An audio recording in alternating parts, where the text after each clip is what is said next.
Senseiya Omega. Ce nom fait trembler certains fans, entre nostalgie et controverse. Beaucoup l'ont rejeté dès sa sortie, le jugeant indigne de l'héritage de Kurumada, et pourtant, cette suite a bien plus à offrir qu'on ne le pense. Aujourd'hui, on replonge dans cet animé pour comprendre pourquoi Senseiya Omega mérite plus de respect. Produit par Toei Animation et diffusé entre 2012 et 2014, cet animé sert de suite alternative à la série classique Senseiya et introduit une nouvelle génération de chevaliers dirigés par Koga, successeur de Seiya en tant que chevalier de Pégase. Contrairement aux autres œuvres de la licence, Omega adopte une approche plus moderne avec des visuels revisités, un système de combat modifié et un ton plus orienté shonen classique, ce qui divise profondément les fans. Senseiya Omega est une tentative audacieuse d'apporter du neuf à la saga avec des réussites et des erreurs. Si on le regarde avec un regard neuf, il a des qualités. Mais pour les puristes de la série originale, il reste une œuvre déroutante. Senseiya Omega, bien qu'étant une suite controversée de Senseiya, conserve certains thèmes fondamentaux de la série originale, tout en introduisant de nouvelles perspectives philosophiques. L'œuvre explore des notions clés telles que l'héritage, la volonté, le dépassement de soi et le destin, tout en y ajoutant des nuances modernes et une symbolique renouvelée. Moi c'est Pegasus et aujourd'hui j'espère que vous êtes prêts à faire brûler votre Cosmo Énergie à son paroxysme puisque nous allons parler de Senseiya Omega. Quoi qu'il en soit, n'hésitez pas à me partager en commentaire ce que vous pensez de Senseiya Omega.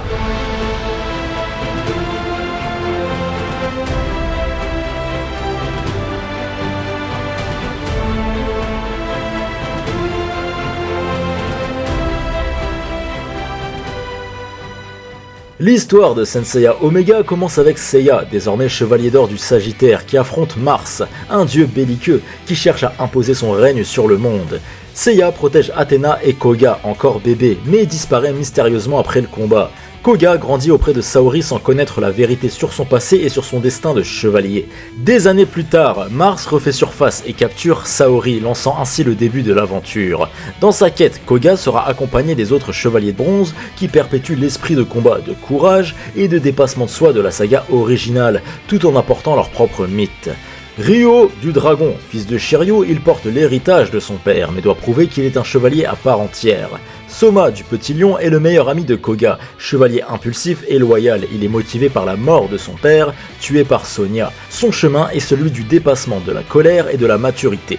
Yuna de l'Aigle, elle rejette le concept de chevalière masquée, prouvant que les femmes chevaliers peuvent être libres et égales aux hommes. Elle représente la volonté de briser les traditions archaïques. Haruto du Loup, ce chevalier est unique en son genre, combinant arts martiaux, discrétion et pouvoir cosmique. Son style de combat est très différent des autres et s'apparente plus à un ninja qu'à un chevalier. Et enfin, Eden d'Orion, qui commence comme un antagoniste, fidèle à son père Mars. Il réalise ensuite que Mars n'est qu'un tyran et choisit de se battre pour sa propre cause. Son arc narratif est l'un des plus profonds de l'œuvre. C'est un petit peu le Ikki de Senseiya Omega et purée. Il est trop stylé! Lui qui a tout perdu, sa mère, son père, sa sœur et la fille qu'il aime. Sa rédemption fait partie des plus beaux moments de la licence Senseiya. Oui!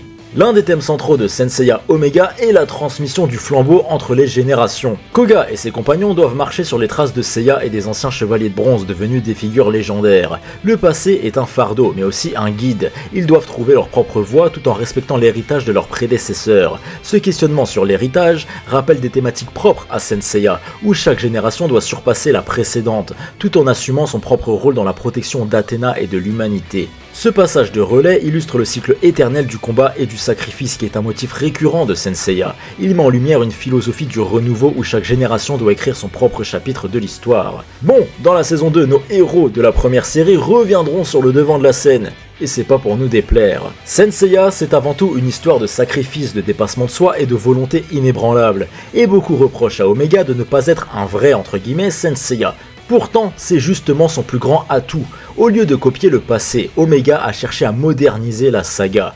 Le personnage principal, Koga, n'est pas Seiya. Et c'est tant mieux, il doit se libérer de l'ombre de Seiya et forger son propre destin. Son combat est aussi intérieur. Tout comme Seiya, il est au départ immature et en quête d'identité. Koga découvre que la force ne vient pas uniquement de la puissance brute, mais de la conviction et de la détermination.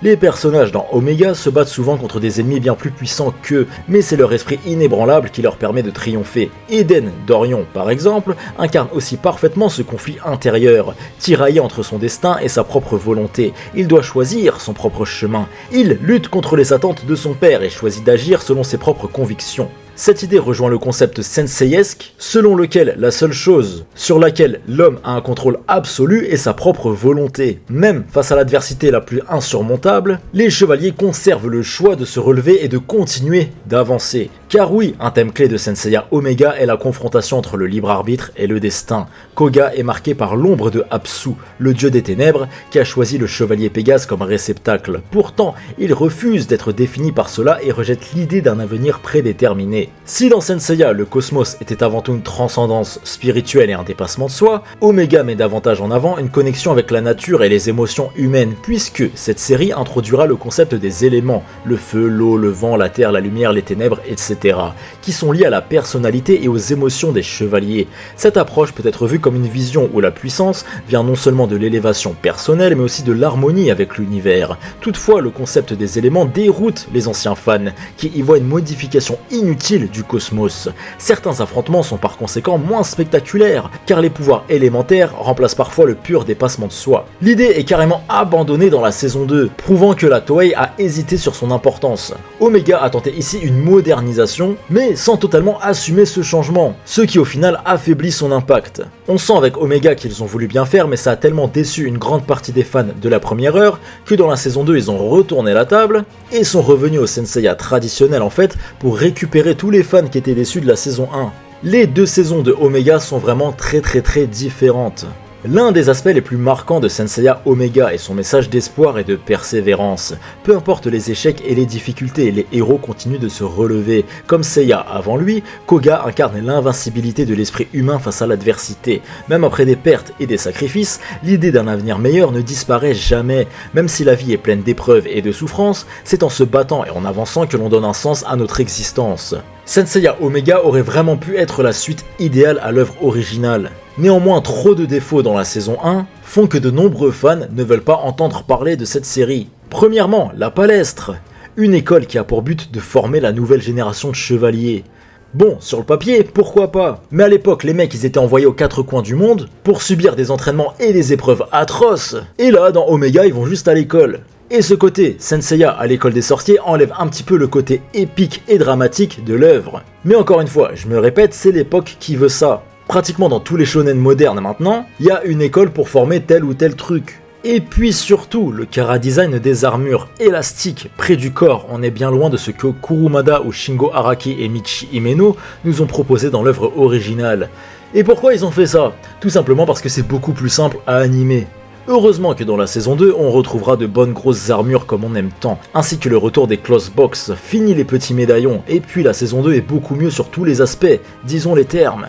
La raison principale, un gros changement dans l'équipe de production. Derrière son esthétique simpliste, plus accessible et ses choix narratifs discutables pour certains, l'œuvre développe une profondeur thématique et une véritable philosophie qui mérite d'être explorée, et est au final une des séries Senseiya les plus dramatiques.